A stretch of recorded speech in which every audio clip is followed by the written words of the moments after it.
Francesca, ¿reconoces esto? ¿Me podrías hablar algunas palabras? A ver si lo reconozco. ¿Y de dónde sacaste tú esto? Lo tenía guardado. A ver, esto es como una de las partes de una tesis Ujú. sobre el heterogéneo, hecha como hace muchísimos años. ¿Y por qué me muestras esto?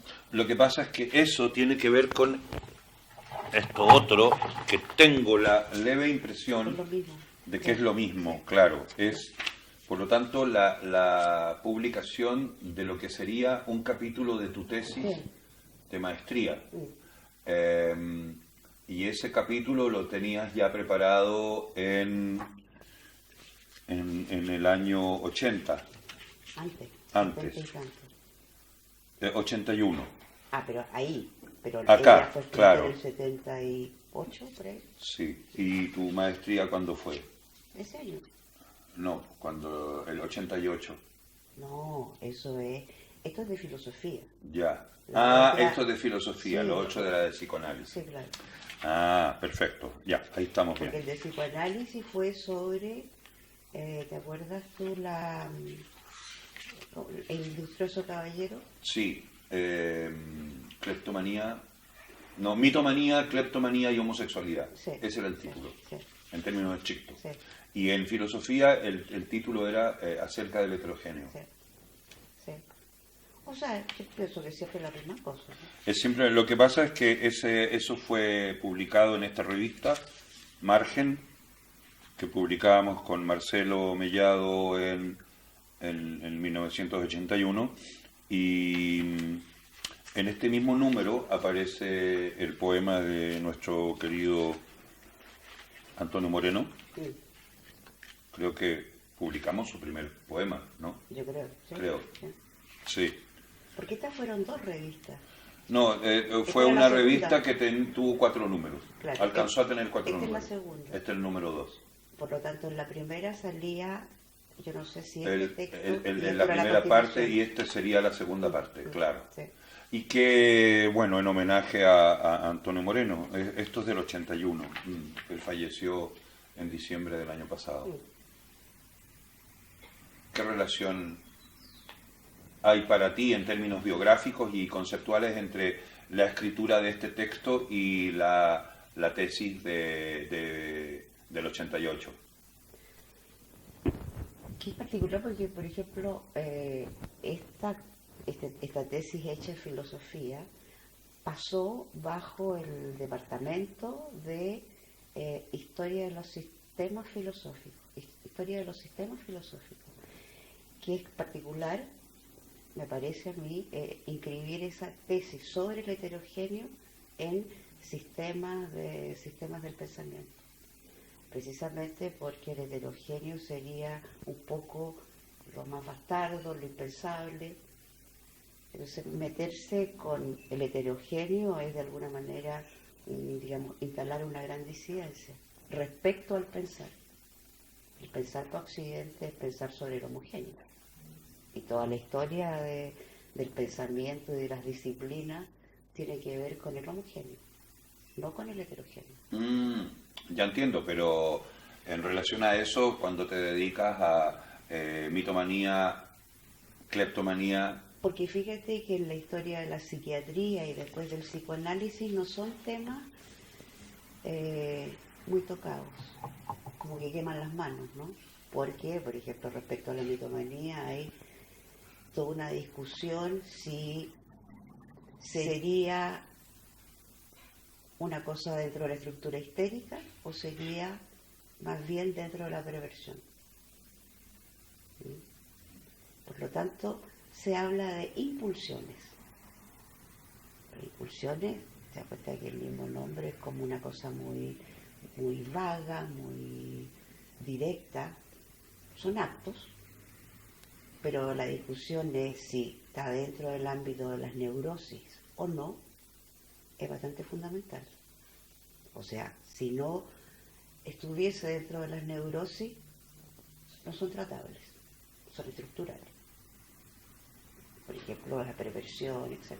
Pero a propósito de esa cuestión estructural, valga mencionarte que esta distinción que hay entre las escrituras de este texto sobre el heterogéneo, y voy a llamar el otro sobre mitomanía, que tampoco es sobre mitomanía, se llama mitomanía, cleptomanía, homosexualidad, casi como una sola palabra pero con tres estratos.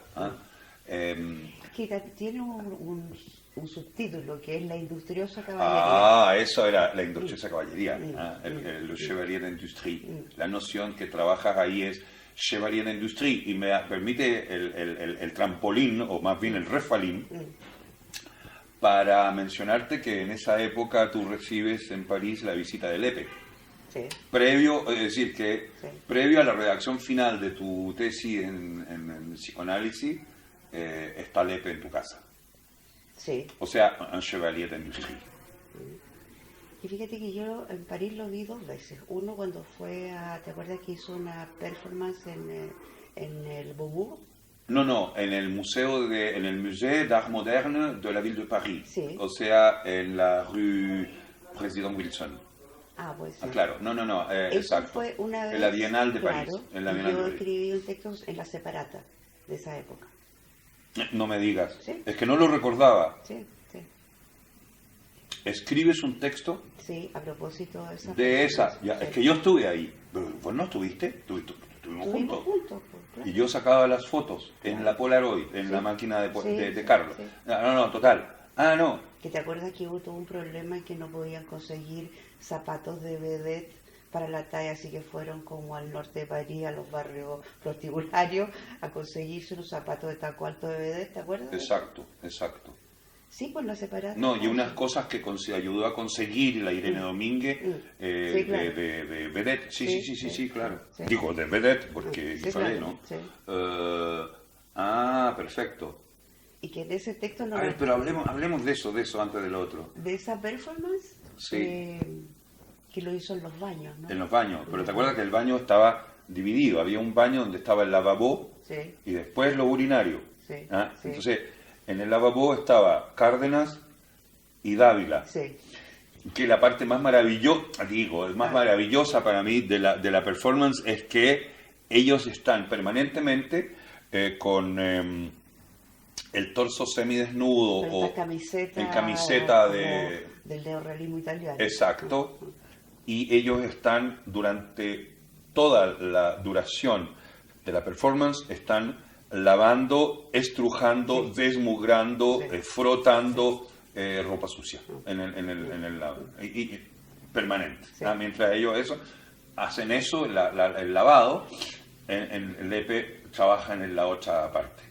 Sí, me acuerdo. Claro. Y que estuvo bien. No, yo de las más espectaculares o la más... lo que pasa es que me manifiesto mi sorpresa porque como estoy trabajando en la catalogación de la obra de Lepe, ese texto tuyo que si yo hubiera visto la separata a lo mejor lo encuentro, pero en un largo tiempo. No, es fácil encontrarlo. Pero ya que me lo mencionas ya lo voy a retener porque tiene que aparecer en mi bibliografía. ¿Y qué te acuerdas de eso? ¿De ese texto? ¿De ese texto o de esa acción? O sea, me acuerdo de esta cosa, o sea, el Lepe era grandioso, entonces era como una enorme vedette obesa, cantando, no me acuerdo qué cosa, pero podría ser como un mambo. Un mambo, claro, un mambo. Pérez Prado, Mambo 3, una cosa así, era de Pérez Prado. Claro, que era así una referencia a los teatros burlesques chilenos. Ahora, ¿cómo un francés puede haber tomado eso? Yo creo que como una desmesura es como impensable. Ni siquiera lo tomaron, yo creo. Nada. No lo sé. Pero era el exceso, ¿no? O sea, Lepe era el exceso. Sí. Es lo más cercano a la ilustración del exceso que yo conocí.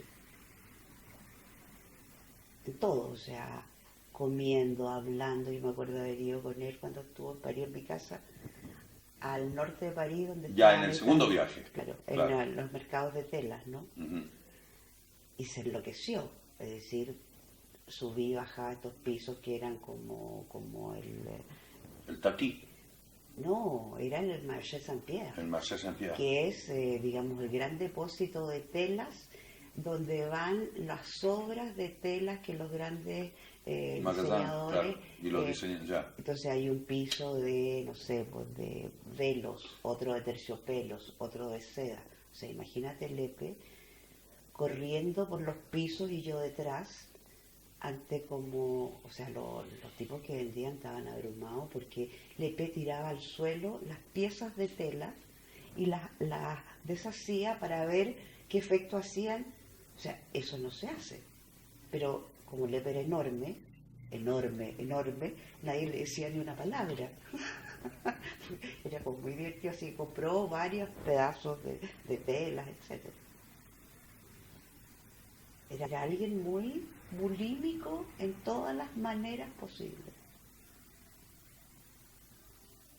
Ahí estuvo la segunda vez. Es cuando te llenaba el refrigerador Es decir, en rigor, de torta. no, yo lo No. llenaba lo más que podía. Comíamos. Y para mi humillación absoluta salíamos y él entraba a la primera pastelería y se comía 6 pasteles al hilo. O sea, era una cosa pero tremenda. Y pasteles que en principio también me gustan a mí, que son pasteles de verdad. Es decir, mucha crema. Mucha crema. No, o sea, porque kuchen o que eso No, son no, pasteles. no, eso no. No, eso lo hace la mamá en la casa. Son como pasteles bien pensantes. No, pero unos eclairs y cosas. Cisnes, ¿te acuerdas de los cisnes? Sí. Los cisnes que son con la masa del choux, pero tienen como todo el cuerpo del cisne es crema chantilly. Crema chantilly. Eso es un pastel. Y a él le encantaban.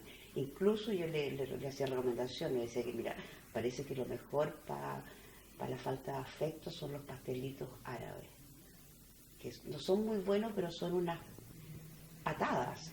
O sea, pasta de almendras de color... Patisserie tunisienne. Claro, pasta de almendras con colores fucsias, verde pistacho. O sea, no sé si fue a comer, pero yo dentro de todo esto que me tenía como completamente asombrada y humillada, le di algunas cosas. Mira, pastelito tunecino, no te lo pierdas. ¿Te acuerdas? Sí. El Rahat Lukum. Bueno, había esa otra historia, la Rahat Lukum. No, yo me acuerdo de que había en Aix-en-Provence, en la Rue Paul Bert, una cosa de patisserie tunisienne que siempre pasaba. Bueno.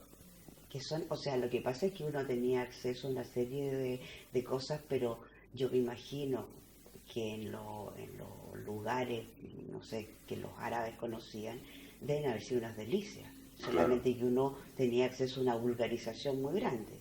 Pero la historia del Rahat Lukum era, ¿por qué lo mencionan? Está en la novela de Michel Tournier. Claro, por la sal, porque hay una de las descripciones más maravillosas de el pecado de Sodoma. Acuérdate, los sodomitas trabajan las minas de sal. Por lo tanto, no ven casi la luz del día y la sal lo que hace es carcomerles la piel, o sea que están en carne viva. Es decir, son hombres rojos desollados, que solamente salen en la noche de las minas, porque no pueden soportar la luminosidad y menos la luz del sol. Entonces, sí, pero tú retienes esa parte en esa novela, pero en esas minas en que le revelan al cuarto rey mago el secreto del Rahat Lukum. Porque esa novela es maravillosa. Es maravilloso porque en el fondo... Son 4 reyes magos, no 3. Y uno se extravía porque lo que tiene en la cabeza no es seguir a la estrella y el Mesías, sino quiere la receta del Rahat Lukum. Del divino alimento. Claro. Que es pasta de almendras con algo más. El divino y alimento. Siguiendo este extravío, llega a Sodoma. Y ahí le declaran que en verdad lo que él anda buscando es un alimento especial que probablemente puede encontrar en Jerusalén. Claro, acuérdate, y además este cuarto rey que se extravía llega pero un año después a la matanza de los inocentes. O sea, en vez de llegar cerca del 24 de diciembre, llega el 28 del otro año. De extraviado que estaba. No, si ¿sí? pasaron días nomás. No. No, yo tenía, bueno, la podemos Sí, leer de nuevo, sí, pero lo que a mí más me impresionó en esa novela es que él llega al final de la última cena y como viene hambriento, come los mendrugos. Entonces el final es, los últimos serán los primeros. Por lo tanto, él, que toda su vida andaba buscando el divino alimento, finalmente lo encuentra. Porque siendo el último de los antiguos, pasa a ser el primer cristiano que comulga. Entonces, en el fondo, una extraordinaria historia de la Eucaristía, que si fuésemos unos consecuentes católicos, como supongo que alguna vez lo fuimos, y por eso dejamos de serlo, por consecuentes, entonces debiéramos pasar esa novela en catecismo y hacer análisis de texto, y efectivamente, porque... ¿Te das cuenta que también es una novela sobre el heterogeneo? Totalmente, porque es el cuarto, pues. El cuarto. Pero además es un cuarto rey destituido. Pero además que destituido, destituido porque es como Lepe. El padre le paga todo para que él vaya por el mundo a buscar el Rahat Lukum, que nunca encuentra. Y mientras lo tienen en el mundo viajando, le hacen un golpe de estado y lo sacan del poder. Y por eso cae en la miseria y termina prisionero en las minas de sal. ¿Pero Lepe tenía padre? Porque yo lo que sé de eso es, Lepe tiene una madre que figura en una foto emblemática. Total, no sé, en la Plaza Italia, por ejemplo, un domingo en la tarde. Pero padre nunca supe. Y que, por ejemplo, yo creo que la vida y la obra de Lepe son legibles a través precisamente de la ausencia del padre. Sí. No hay padre ahí. Y no es posible darle una vuelta. Sí, claro, pero por ejemplo... Que la ausencia del padre es también un modo de indicar su presencia estructurante. Sí, claro, pero te das cuenta que eso es la historia de toda Latinoamérica. Y claro, porque el tipo cuando hace la performance del museo en el 2000, se pone un cartelito, una pizarra de esas de verdurería, y que está escrito, yo soy mi padre. Claro. Pero que eso mismo lo dice Acto. Yo soy mi padre, mi madre y yo. Pero Acto se remite a la Santísima Trinidad. Mi madre, mi padre y yo. Sí. El Lepe no puede remitirse a otro más que a sí mismo. Que Acto escribe. Y Lepe pareciera que Lepe sí gesticula, pero instala un gesto. Instala un gesto. Sí. No, o sea, por ejemplo, toda esta cosa que él tenía de industrioso caballero, que a lo mejor sería... ¿Qué es un industrioso caballero? Un industrioso caballero, el francés, porque en no francés. hay equivalente en otra lengua. No, el ingenioso. Que tiene que ver con el... Espérate, ya. Porque yo creo que llamarle a Don Quijote el ingenioso hidalgo podría ser una transposición de el industrioso caballero en francés. Solamente que el ingenioso hidalgo teje puramente en el imaginario. O sea, Don Quijote está enfermo de leer novela de caballería y es como un loquito bueno que se cae. Ingenioso. Tú sabes que un profesor mío que tú conociste, Morel, tomamos café con él en el Café de la Sorbona. Me decía, pero ¿por qué tú no escribes una tesis sobre el Quijote? Que a mí me pareció porque él me lo presentó de tal manera que, claro, o sea, es posible que toda Latinoamérica tuviese que escribir una tesis sobre el Quijote, porque es lo que más se nos parece. O sea, el Quijote tampoco tiene padre, ni madre. solo, es solo. Mm. ¿Mm? Él se puede, como el héroe, ¿no? Él es un antihéroe, pero también es un héroe. Fíjate que cuando trabajé toda la cosa de la mitomanía, ya que no había, digamos, en términos clínicos, encontré muy poca cosa.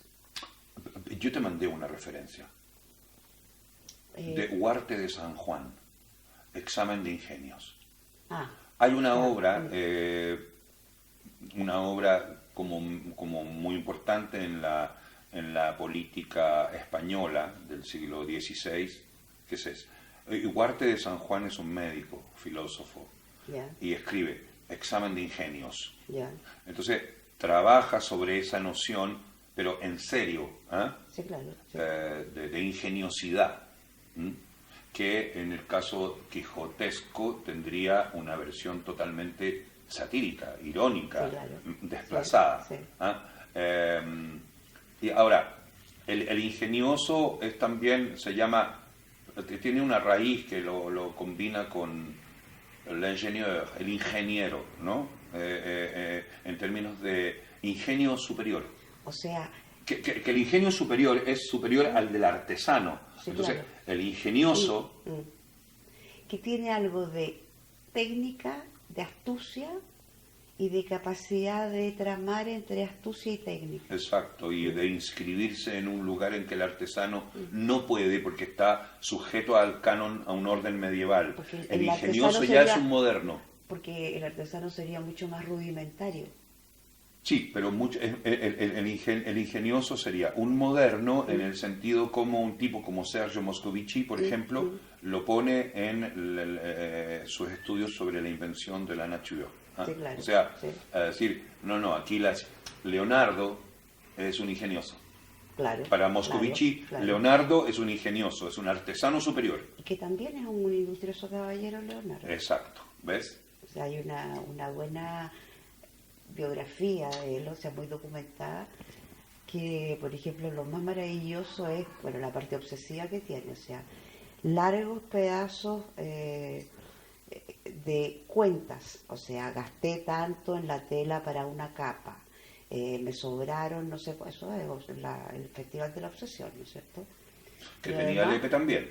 lo más bonito es los dibujos de anatomía sexual de Sí, Leonardo. totalmente. Porque tú los miras y tú te das cuenta, este hombre nunca tuvo relaciones con una mujer, por la manera como pone los cuerpos.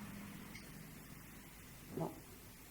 O sea, él tiene las fantasías infantiles respecto al acto sexual.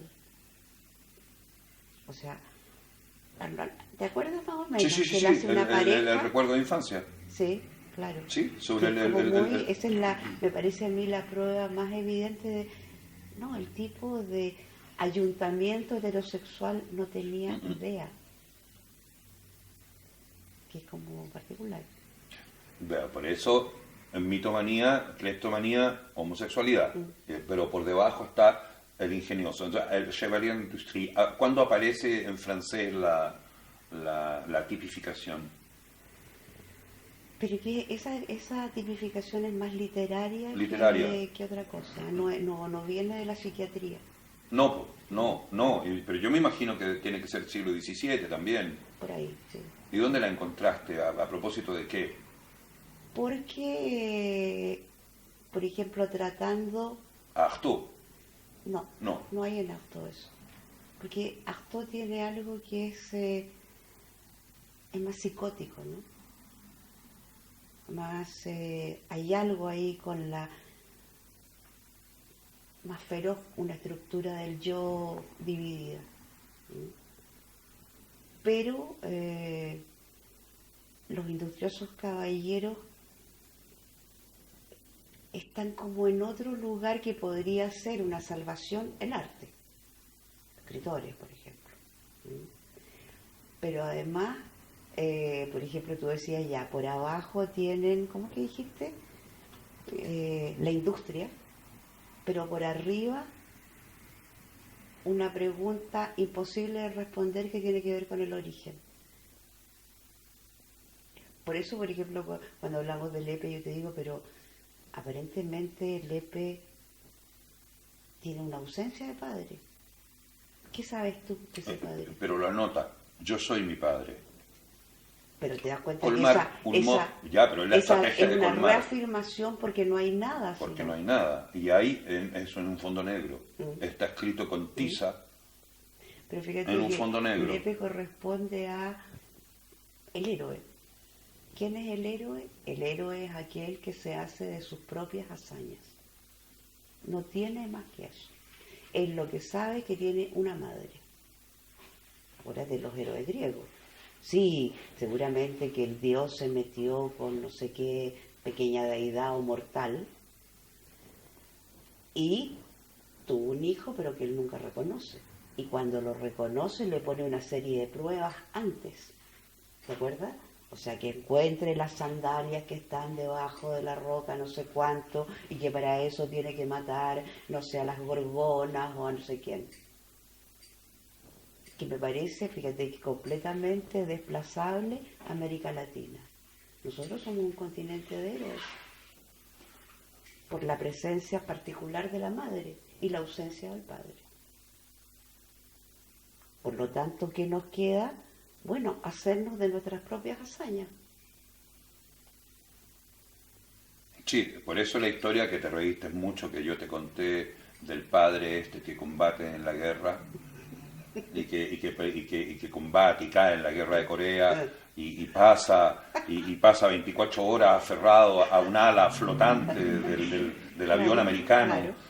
Él siendo chileno, pero combatiendo ahí, claro. y lo rescatan, ¿ah? Y uno dice, ¿y qué quería ese padre? Ser héroe, pues. Y escribirse en la historia oral de sus descendientes. Claro. Que repetimos la misma historia. Pero por supuesto, totalmente. Sí, mira, y yo encuentro muy interesante esto de, sí, si el héroe es aquel que se hace por sus hazañas. Y el ala flotante del ejército americano, una especie de Ícaro, pero contemporáneo, ¿ves? Cayó. ¿Te acuerdas? Cayó en las aguas una canción de Silvio Rodríguez hablando de Puerto Rico que dice algo como Puerto Rico a la que cayó al mar porque no supo volar.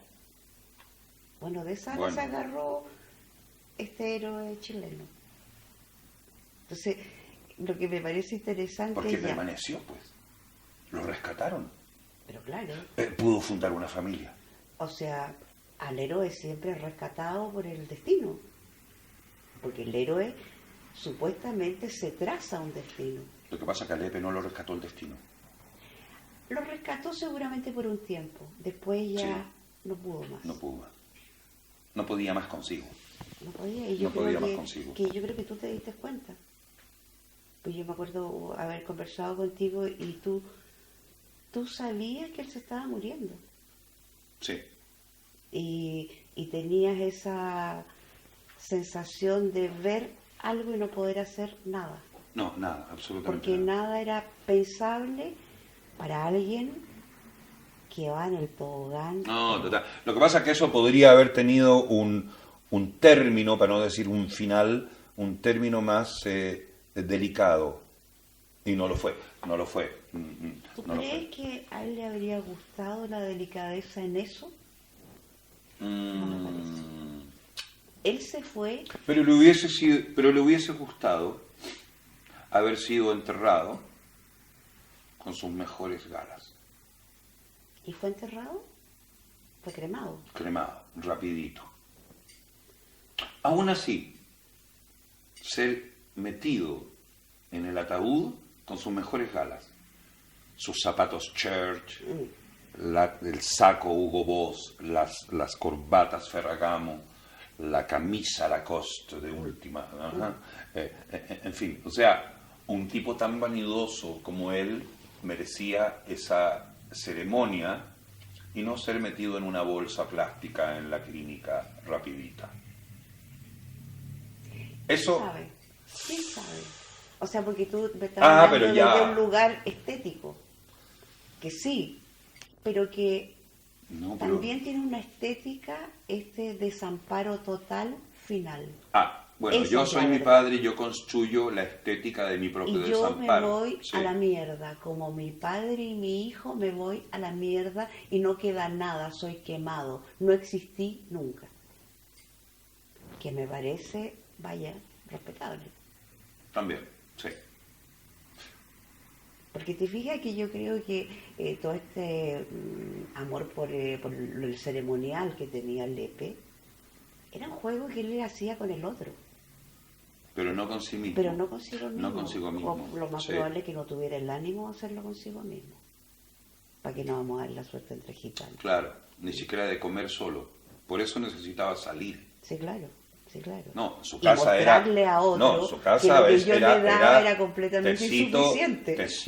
tecito y una situación con la culinaria doméstica totalmente perturbada.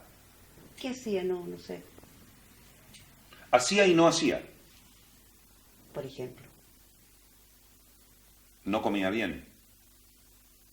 No, pero si comer bien tiene que ver con toda una cosa que, punto uno, no es propia nuestra, no es ni hispana ni americana el comer bien, Él necesitaba salir a comer. pero además comer en cantidades, Y en pero cantidades... gloriosas. Sí.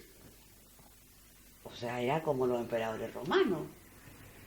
No, para una Navidad nos tuvo horas pelando kilos de camarones que había comprado, pero él no avisó que había que prepararlos, porque había que pelarlos, que había que... Entonces nos pasamos la noche de Navidad haciendo... Bueno, era un cos- banquete sacrificial, donde uno prepara de esa manera lo que ingiere. Pero eso era porque estaban ustedes.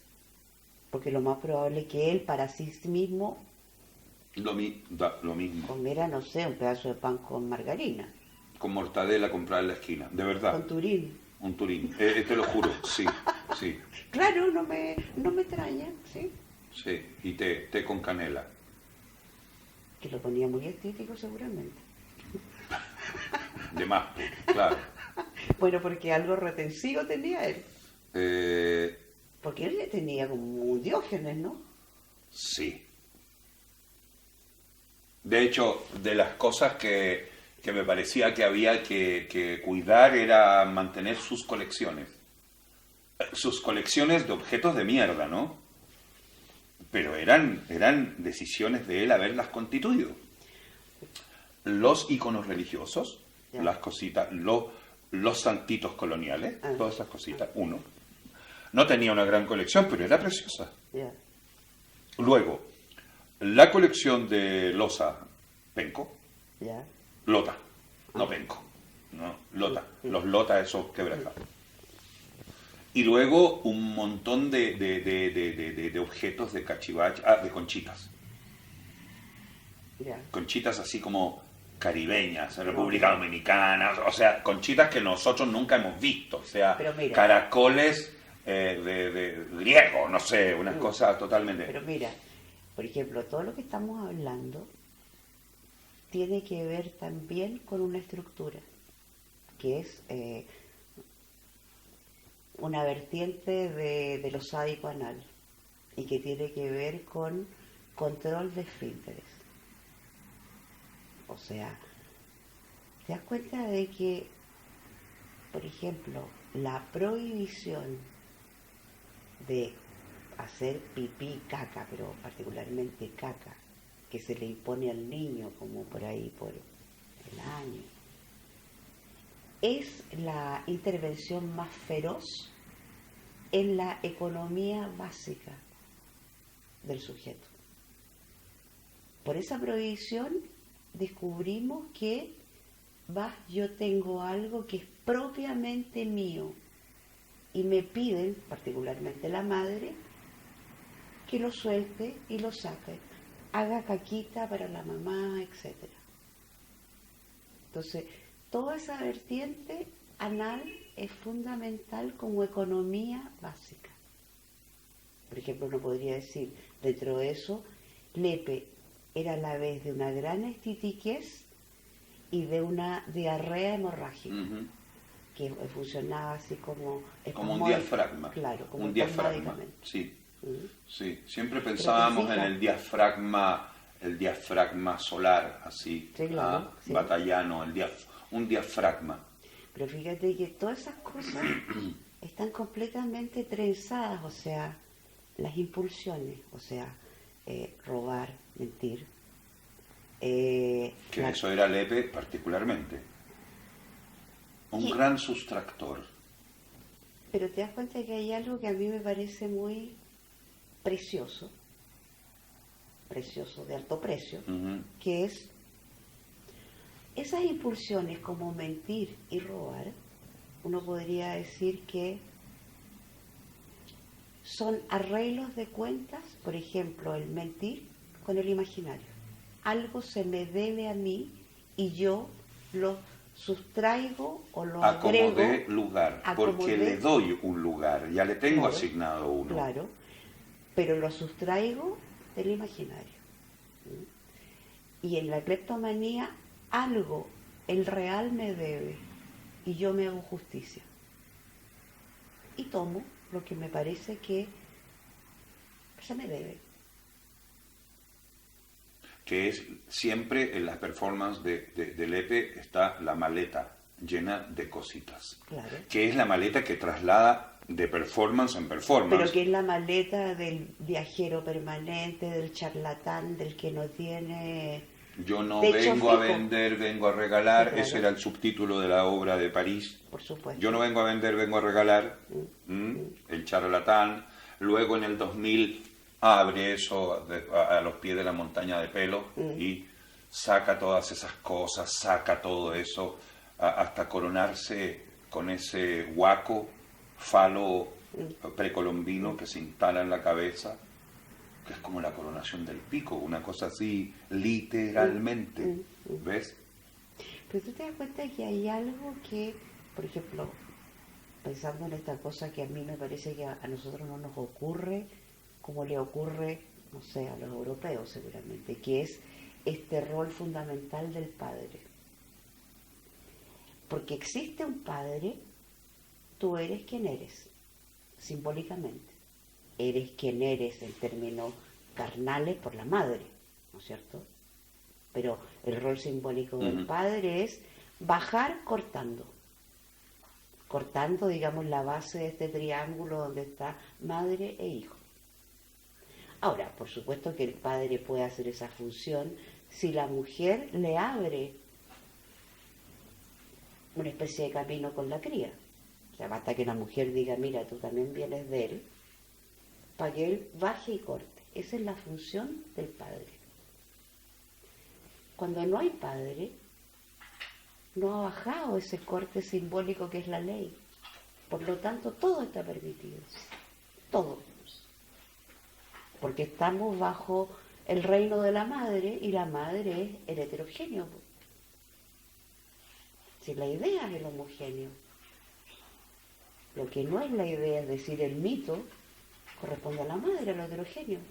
Por eso el discurso de la madre que él graba, primerísimo plano, Sí, claro. y que utiliza en, no todas, pero gran parte de sus acciones posteriores. Es siempre el discurso delirante de la madre. Pero además de lo único que él se puede reclamar es de haber tenido una madre. De nada más. Y del resto, él hizo de su madre la madre de un héroe. ¿O no? Sí, porque él fue un héroe. O sea, él cuando ocupa la escena, la ocupa como un héroe.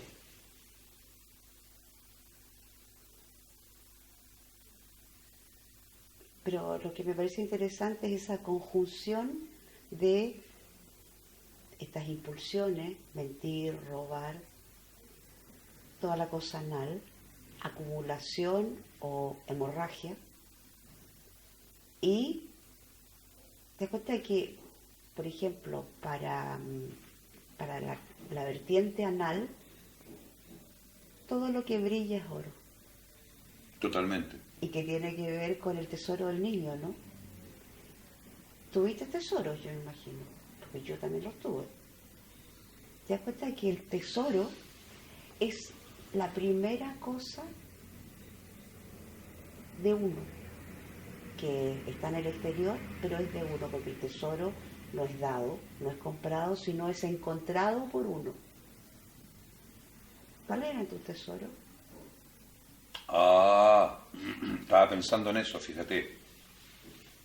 ¿Cuáles eran tus tesoros? Una caja Bueno, de madera. pero eso se parece mucho a un vientre maternal, pues. Totalmente. No. Absolutamente. Pero es que era la caja en la cual venía. Ah, por eso te digo. Es una caja de embalaje. Ya, En la cual venía la máquina de coser ya. que mi padre le regala a mi madre Ya.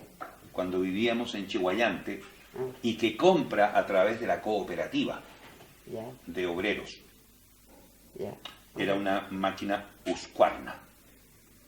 Y la máquina Husqvarna tiene una particularidad, como la Singer y otra, era que se abría y se guardaba al interior de sí misma claro. en un vientre, que Claro. era lo que más me rayaba. A mí era el vientre en el cual se podía Pero te fijas que tú de guardar eso, la propia máquina de escribir y que quedaba como una mesa claro, sobre la cual yo, que soy el mayor, y mis hermanos, mi hermana y mi hermano, aprendimos a escribir y a leer. bonito. ¿Ves? Pero además tú te apropias del vientre, ¿no? Sí, Del vientre de embalaje. la máquina de escribir que tiene a su vez otro vientre. de la máquina de coser. De coser. Exacto. Mm.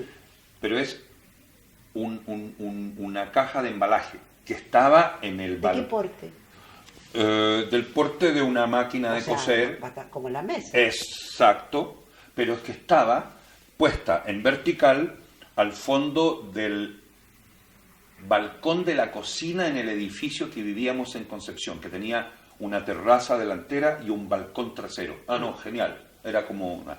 Entonces, en ese balcón había esta caja que estaba además llena de basura. Basura, no. Llena de cosas, cachureos de una casa. Ah, pero que no te pertenecían a ti. No, Ya, tampoco te los apropiaban, no te interesaban. no. Entonces Era la caja, yo tuve ¿no? que sacar todo, porque la caja en el resto de la terraza, del balcón, no me permitía a mí tener un cubículo falso. Ya. Entonces yo lo reacomodé y me metía al interior de la caja y encendía una vela para ir a alumbrarme Ya. y en una especie de taburete ponía un libro. Qué bonito. Y el libro era un libro de mecánica general, que yo nunca entendí para nada, pero era un libro. ¿Pero ya leía? No, pero parecía una Biblia, porque era un libro Enorme ya. enorme de la editorial Labor, Ya. que tenía a su vez un isotipo de un hombre trabajando, de un héroe griego. Entonces era todo laborante y yo veía unos esquemas eléctricos, eran unos libros de mi padre. Y entonces se llamaba El Manual del Técnico Mecánico, ponte tú una cosa, Ya. a mí eran unos títulos así, Le Chevalier d'Industrie, no sé, una cosa. Y al lado entonces la palmatoria con la vela. Pero para eso yo necesité el embalaje, Claro. La que casita. la casita. Ah. Entonces yo no tuve una casita como mis hermanas, hechas con toallas, Claro. con chalones. No, señor. Algo proveniente de Yo tu me casa. agarré una cosa De cartón. de madera. Era de Ah, madera. madera. Era, no, Ya. era de madera. Ya. Era de madera, pero imagínate una madera de embalaje sueca. Era como una casita Claro. prefabricada, Claro, ¿no? claro. En el balcón de la ¿Y qué casa. fue esa caja? Bueno, entonces, esa caja, cuando nos cambiamos de Concepción a Santiago, fue usada como cajón para traer cosas. Claro, claro. Cajón de mudanza. Cajón de mudanzas. Entonces, como llegamos acá a una casa, no a un departamento, a una casa, quizás ya la casita Ya no era necesario. no era necesaria y la debo yo mismo haber roto Ya. o pasó a ser Periclito. periclito. ¿Ah? Périmé, fonction périmé. ¿Ah? Porque además en esta casa nueva Ah. había una carbonera. Ah, ya, pues, más. que era otra casita al interior de la casita, al interior del cual yo también entré a la carbonera, que me parecía fascinante como estructura. ¿Y era pequeña? Era una pequeña carbonera y llegaban los camiones con los sacos de papa, Ah. de última ya arrastrado, te lo menciono por otra cosa, y ahí los tipos, como peso muerto, hacían así y caía el muerto, el carbón coque. Y luego teníamos una caldera, era fascinante, de verdad que el arribo de esa casa para mí tenía una cosa muy atractiva por la caldera y la carbonera. Sin embargo, Y ahí desapareció. En tu vida no has tenido muchas casas. ¿Tú dices mi vida como hijo o...? Tu vida como adulto. No, si he Has tenido departamentos. Sí, Has tenido la casa de Vitacura. exacto, que era en el mismo barrio donde llegamos. Mm. Exacto, casa. Pero, por ejemplo, del Lepe, que tú estuviste muy cerca de él, entonces, ¿qué te contaba de su infancia? Poco. Por ejemplo, yo sé que él tuvo como una gran amistad enloquecida con la Diamela cuando eran muy jóvenes. Probablemente porque tenían que ver con el mismo barrio, que tenía que ver como con Avenida Mata. Avenida Mata, sí. Pero nunca o tú supiste de cosas que él coleccionara cuando niño. No, no, salvo la mitología oficial. ¿Y cuál era esa? Abandonado por el ¿Quién padre. fuma? Abandonado por el padre. Abandonado él y su madre. Y su madre, claro. Él y su madre. Cuando él tenía que edad. Por la foto que yo calculo, esa foto de unos 5 años, menos. Él fue el único hijo de esa pareja. Sí. Lo que pasa es que él al final de su vida termina viéndose con una media hermana Por parte del padre. por parte del padre, que se casa y tiene otra familia de la cual nunca supimos y de la cual nunca Carlos nos habló. ¿Te das cuenta Y que a lo mejor- solo 3 meses antes de su muerte yo me entero que tiene efectivamente hermanos, medios hermanos, y que son los que él ve en los últimos meses de su vida. Pero te fijas que en esta... En términos empíricos, el final de ruta, en el final de ruta, algo él hace respecto al padre. efectivamente, y por eso te lo cuento. Cuando ya la madre ha muerto, cuando toda esa historia... Cuando ya su aparentemente- historia de casas y de autorreproducción y autosustentación se ha muerto, ya no tiene trabajo, ya no le dan trabajo, ¿Por qué? creo que por efecto de mitomanía y cleptomanía. O sea, es un tipo, lo digo seriamente, que en los lugares de trabajo en que está, gasta mucho. Ah, bueno, claro, es un gran... O sea, que es un tipo antieconómico, O sea, es ¿no? un gran dilapidador. Es un gran dilapidador que hace lo mejor y por eso la eficacia de su Pero te trabajo fijas que hacerlo mejor... de escenografía, por ejemplo. Espérate, hacerlo Que es mejor más que tendrá escenografía. que ver con supuestamente que no haya ninguna falla respecto a la legitimidad. ¿Te das cuenta el raye? Sí, claro, voy a ocupar lo que lo podría hacer por más barato. No, a todo dar. A todo dar y hago reventar al que provee. Claro. O sea, yo me comporto Al realmente canal. como un príncipe, Sí. que no deja de ser político. Exacto, lo que pasa es que cambió la estructura de la producción audiovisual en Chile y ya no permitían más ese acto de príncipe. De príncipe florentino. Claro. Es decir, que la industria se encontró a sí misma en su propia ordinariez. Claro. De cartón piedra. De cartón piedra, y Lepe era un príncipe. Sí, claro. Entonces empezó a no tener trabajo, no lo llaman más. Pero que es bonito porque solamente un bastardo puede tener una idea de lo que es un príncipe así. Porque tú y yo podemos intuir que un príncipe también es mezquino, es roñoso, etcétera. Solamente un bastardo puede mitificar de esa manera. Claro, pero al final era un bastardo. Es que el que se construye... Era un huérfano. Era un huérfano, que no es un bastardo. No. Es un abandonado, no es un bastardo. Pero él se hace ver como bastardo. Pero te fijas que es particular esto que al final Pero de al su final, vida, al final reconoce que no es ningún bastardo. Tiene papá. ¿Por qué? Porque tiene hermana. Simbólicamente. pero que también es la prueba fehaciente de que él fue uno más, el más olvidado de los hijos de su padre. Posiblemente. Y todas sus pertenencias en manos de quien quieran. De sus medios hermanos. Exacto. O sea, hay un gran reconocimiento de que el padre hizo una vida al margen de él. Y que él, al final de su vida, le restituye a los hermanos que nunca estuvieron con él, con riqueza. Como el acto de un príncipe florentino. Déchu, caído, hecho caer. O sea, habría que pensar que cuando te hacen caer es porque estás para caerte. ¿No es cierto? Y es por eso que se fue hacia allá, Claro. porque los buscó. Sí. En el sentido que lo real era, Carlos, trabaja en el arte.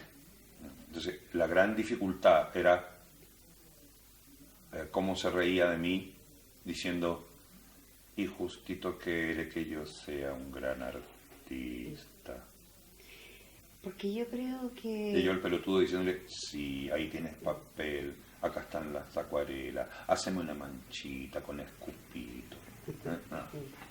Bromas, pero no quiso, me dijo, no me da. O sea, No da. No, pues a él le gustaba intervenciones apoteósicas. Nada más. Bueno, por eso fue imposible hacer un libro de él con él. Porque el libro era inconmensurable, inabarcable, Indecible. inasible, ¿no? Era imposible. Era imposible. Entonces en un momento me peleo con él, así, digo, Carlos, no vamos a hacer el libro. Es imposible hacer un libro contigo. Es preferible que alguien lo haga por ti, aunque no te guste. Porque te fijas que Porque el era- problema era- de él era poner límites. Bueno, No podía. por la ausencia de límite, no Claro. había límite. Un libro es algo acotado. Y la foto algo Te das acotada. cuenta que yo No, nunca pero voy a escribir un libro. Por la misma razón. porque eres ilimitada. Pero ¿acaso porque tú por lo lombardo tú crees que tienes alguna ascendiente de princesa florentina? No, pues bárbara. Bárbara, que llega en la Constitución. Imagínate. Imagínate. Pero es la única constitución a la que llegamos. Pero es la única Constitución... y mira cómo se deshizo. ¿Cómo se dice? Englouti. Claro. ¿Eh? Son los peligros de la endogamia.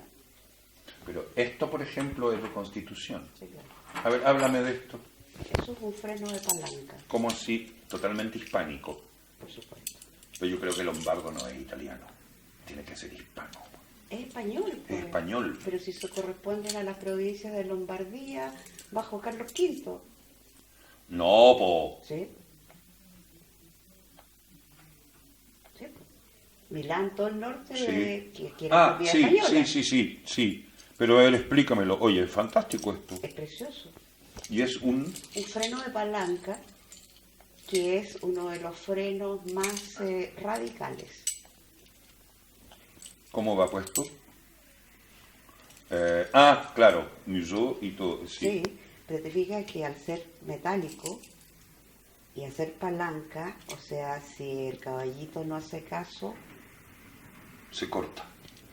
Pero eso significa la mayor introducción tecnológica en América. O sea, esto es tecnología de punta Sí, en claro. el control de poblaciones, o Y sea, en en el el- control de movimiento.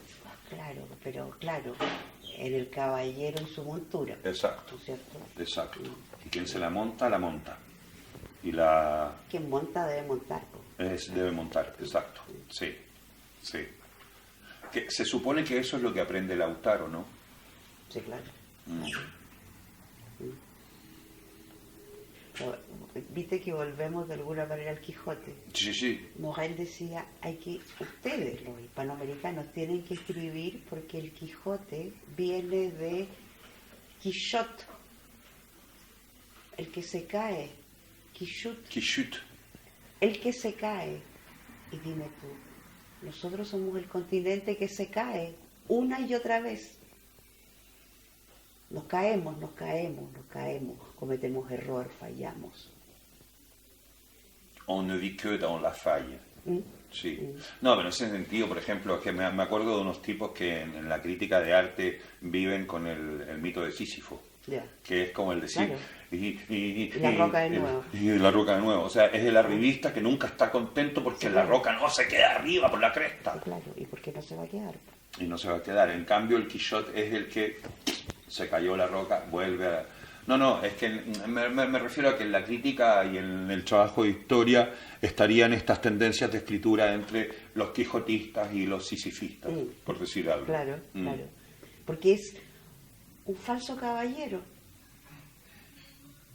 el Quijote.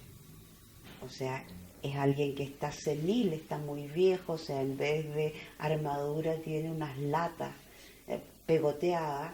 O sea, él es una obra, es una instalación de detritus. Es como la armadura del samurái que hay en el Museo Hualpén, así, llena de termitas, todo cargado, todo cortado. ¿Ah? Ay, a mí me encanta. Digo, ¿dónde está la armadura de samurái? Parece que ya no está más. Al lado de una momia egipcia Claro, que claro, trajo don Pedro claro. del Río Sañarto. Y la momia egipcia existe, porque los de la Diván, o no sé quién, la lograron meter en una urna de acrílico o de vidrio. ¿Te das cuenta que Lepe nunca va a ser una momia? No fue. No fue. Se dice Inmoviable. No, ¿Te él era acuerdas de la cosa del inmoviable. Larousse? Sí. El sème à tout vent. Sí, pero un momento. El Lepe es inmoviable. Inmomificable. Claro. D'abord porque es una ballena. Y es una ballena, entonces, en que no, pues la ballena Bueno, no pero supera. encontramos ¿sabes cómo? los huesos de las ballenas. Exacto. Igual, vuelvo al Museo de Hualpén.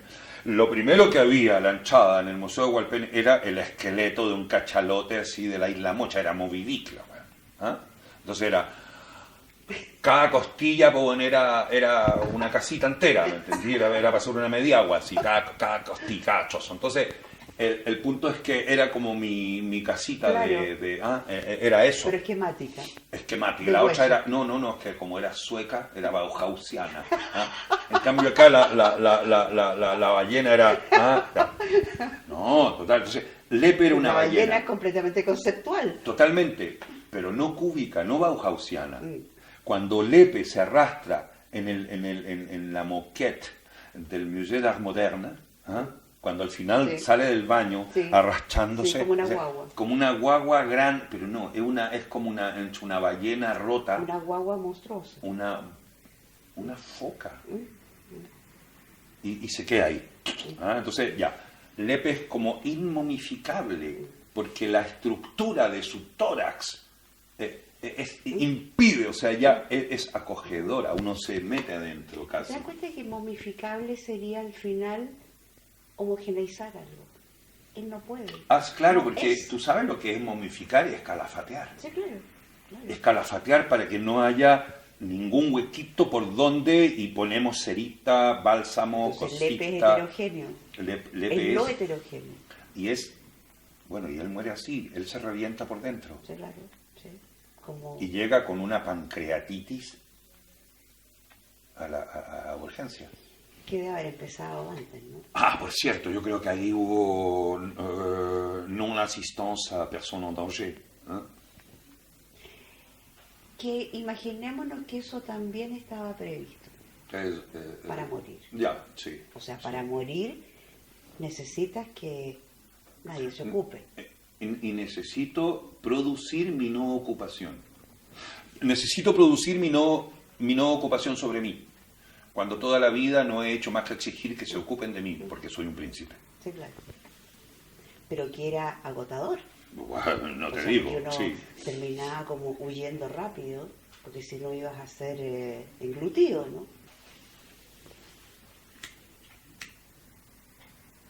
No, lo que tú decías del gran niño, ¿ah? El gran niño. O sea, un lactante monstruoso. Un lactante que nunca dejó de ser lactante. Qué feroz. Porque te das cuenta que un lactante no está preparado para la vida. O sea, él vive porque ejerce parasitaje sobre su fuente nutricia. Pero en tu propia casa tienes una imagen de lactancia. Así, claro. Pero es un cuadro en que hay un padre que está prisionero, Supuestamente por crímenes políticos. supuestamente prisionero. O sea, pero imagínate la abstracción de todo eso. O sea, no es un padre venido a menos y hecho un desastre. Un anciano que está preso por crímenes supuestamente políticos. Al cual va a la única persona que le dejan acceder y que lo visita, ¿quién es? Su hija. Su hija. Y el hombre nunca muere. ¿Por qué? El hombre nunca muere y todo el mundo se pregunta, pero ¿cómo? Si tiene prohibido todo, no hay ningún alimento que le sea dado. Y él, no me acuerdo, pero alguien importante de la prisión llama a la hija y le dice, estamos asombrados, ¿qué pasa? Si usted no me dice, lo vamos a matar. Y la hija le dice algo que es como, yo lo aprendí al menos así, de Endaya soy hija, de Endaya soy madre, crío hijo ajeno, esposo de mi madre.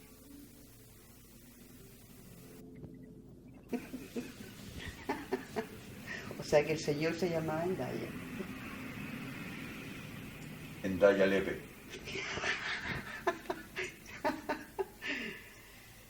O sea, yo creo que tú le diste de mamar a Lepe.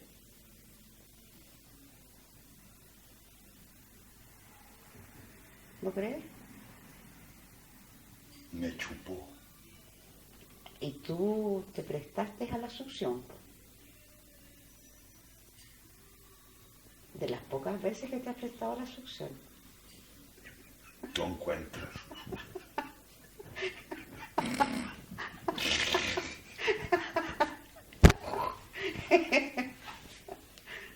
Pero mira qué bonito, porque así terminó. ¿te acuerdas Perfecto. esos juegos que hacían, no sé, Dávila, Lepe, tú, la Nelly, de las Pietà? Sí. Pero no hubo ninguna Pietà entre dos hombres, ¿o sí?